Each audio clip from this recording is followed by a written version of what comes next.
Kids, स्वागत है आप सभी का मेरे इस नए वीडियो में। बच्चों, आज हम क्या सीखेंगे? आज हम सीखेंगे A for apple, B for banana, C for camel। Okay बच्चों, ये क्या है? ये है हमारे कलर्स। चलो बच्चों, कलर्स नेम जानते हैं। Light green colour, yellow colour, orange colour, blue colour, green colour.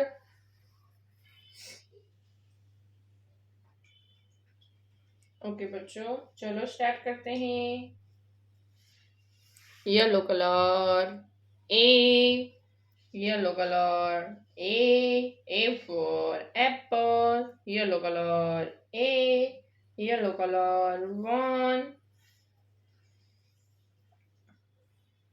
Yellow colour, one के बाद two, yellow colour, B for balloon, yellow color, B for balloon, yellow color.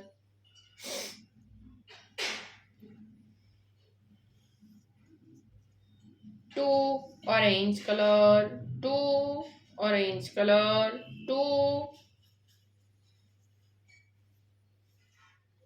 B के बाद C for camel, green color, C for camel, green color, C for camel, green color, three.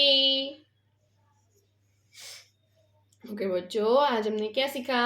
ABC 1 2 3। Okay बच्चों, अब मिलते हैं अगले video में। Bye.